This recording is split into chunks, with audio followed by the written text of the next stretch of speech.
ស្ដីបងប្អូនអរគ្នាអញ្ចឹងសម្រាប់ថ្ងៃនេះផងដែរអ្នកគ្រូមានលំហាត់មួយមកលើបង្ហាញតើតើជាមួយនឹងមេរៀនសម័យកាលបន្ទាន់អញ្ចឹងសម្រាប់លំហាត់របស់យើងផងដែរគឺគេឲ្យយើងរកសម័យកាលបន្ទាន់ដោយកាត់តាមចំណុច A ដែលមានកូដិនេ11និង1ចំណុច B ដែលមានកូដិនេ3និង7អញ្ចឹងដើម្បីរកសម័យកាលបន្ទាន់នឹងបានគឺយើងត្រូវស្គាល់រាងរបស់សម័យកាលបន្ទាន់ជាមុនសិនអញ្ចឹងរាងរបស់សម័យកាលបន្ទាន់របស់យើងមានរាង y ស្មើនឹង ax បូកនឹង b អញ្ចឹងដែល a របស់យើងនេះគឺជាមេគុណប្រាប់ទិសអញ្ចឹងឲ្យ a របស់យើងគឺជាមេគុណប្រាប់ទិសអញ្ចឹងឲ្យដោយសារតែនៅក្នុងលំហាត់របស់យើងផងដែរគឺគេប្រាប់យើងតែចំណុចដែលបន្ទាត់នឹងកាត់តាមទេគឺចំណុច a មានកូដិនេ11និង1ចំណុច b មានកូដិនេ3និង7អញ្ចឹងឲ្យដើម្បីយើងរកសម័យកាលបន្ទាត់នឹងបានគឺយើងត្រូវយល់ន័យផងដែរថាសម័យកាលបន្ទាត់មួយដែលយើងកាត់តាមចំណុចដូចគ្នាឬក៏នៅលើបន្ទាត់តែមួយគឺមេគុណប្រាប់ទិស a គឺស្មើគ្នាអញ្ចឹងគឺដោយសារតែយើងស្គាល់ចំណុចកាត់ពីចំណុចហើយចំណុចនៃកាត់តាមចំណុច a និង b អញ្ចឹងគឺយើងត្រូវរកមេគុណប្រាប់ទិសរបស់សម័យកាលបន្ទាត់នឹងសិនអញ្ចឹងតាមយើងនិយាយសិនមកដាក់ថារកសម័យកាលបន្ទាត់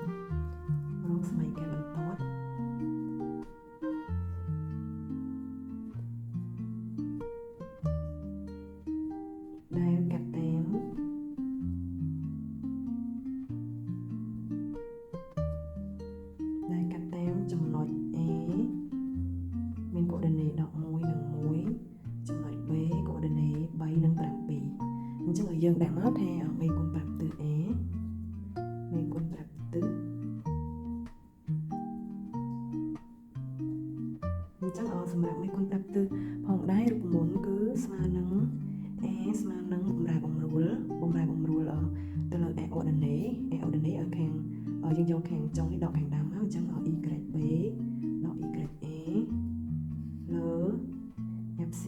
ខាងចុងដកខាងកុនមក xb ដកនឹង xa អញ្ចឹងឲ្យយើងចំនួនតំណែងមកដោយ y b របស់យើងគឺស្មើនឹង7អញ្ចឹងឲ្យ7ដកនឹង y a របស់យើងគឺស្មើនឹង1 7ដក1លើ xb អញ្ចឹង xb របស់យើងគឺស្មើនឹង3 xa ស្មើនឹងដក1អញ្ចឹងយើងដាក់សញ្ញាដកហើយដោយសារតែខាងនេះគឺអវិជ្ជមានអញ្ចឹងយើងបើកវងកញ្ចក់ឲ្យយើងដាក់ដកអញ្ចឹងឲ្យយើងកែនេះទៅ7ដក1 6លើ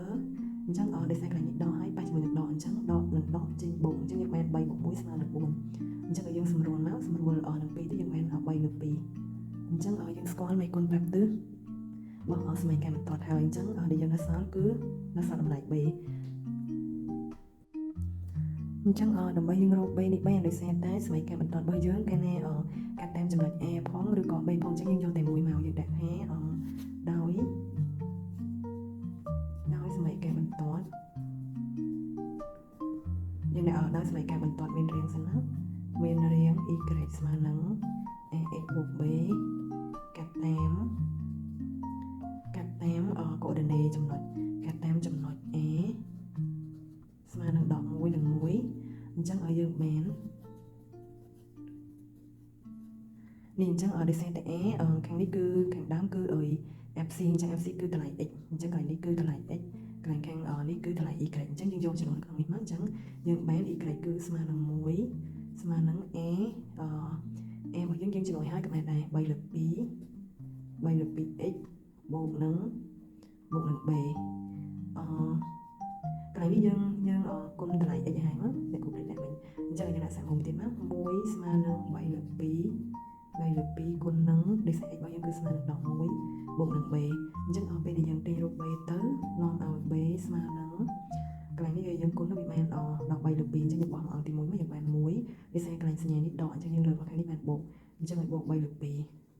អញ្ចឹងឲ្យយើងកណិតធ្វើម៉េចគឺយើងត្រូវតម្រូវភាគបាញ់សិនអញ្ចឹងវាបាញ់របស់យើង2អញ្ចឹងកន្លែងនេះវាបាញ់1ដូចឲ្យយើងគុណនឹង2ទៅអញ្ចឹងភាគយកយើងគុណនឹង2ដែរអញ្ចឹងយើងបាន2បូកកន្លែងនេះដោយសារភាគបាញ់2ស្រាប់ហើយអញ្ចឹងយើងអត់ត្រូវការគុណនឹងអីទេអញ្ចឹងស្មើ3ដកដែរអញ្ចឹងយើងបាន3បូក2ស្មើ5លើ2អញ្ចឹងចម្លើយរបស់យើងដូចនេះសម័យកាលបន្ទា